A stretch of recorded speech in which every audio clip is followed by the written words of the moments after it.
from the figure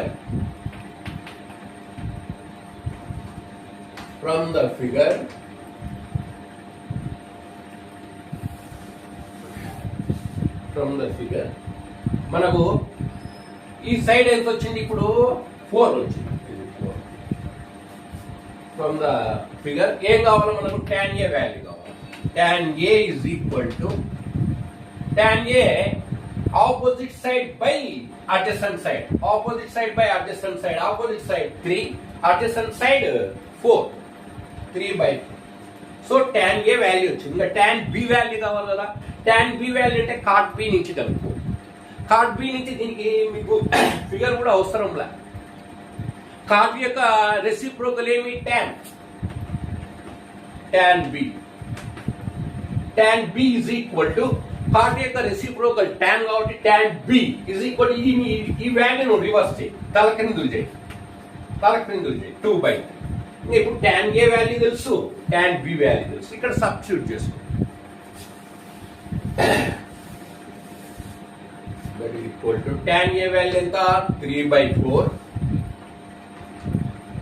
tan A value plus tan B value 2/3, 1 minus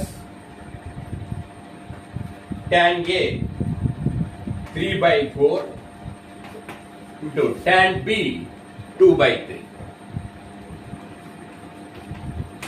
దీంట్లో ఈ values tan A tan B value substitute చేయి. ఇంకా simplify చేస్తే అదే answer. 4కు 3కి ఎల్సిఎం ఇవి రెండు ఇక్కడ డినామినేటర్ సేమ్ లేదు కాబట్టి ఇవి అన్లైక్ ఫ్రాక్షన్స్ కాబట్టి ఎల్సిఎం తీసుకోండి. 4కు 3కి ఎల్సిఎం అవుతుంది 12 అవుతుంది.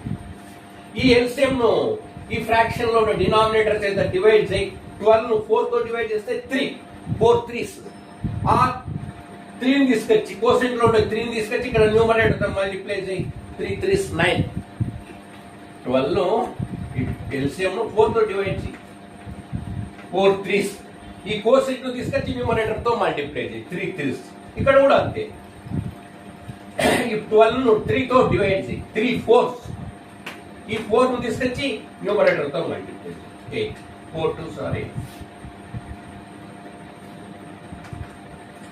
1 మైనస్ ఇక్కడ చూడండి 2 1s, ఇది 2 2s పోతుంది చూడండి. ఇది 3 1s. ఇంకా ఇక్కడ ఏం మిగిలా 1 మైనస్ 1/2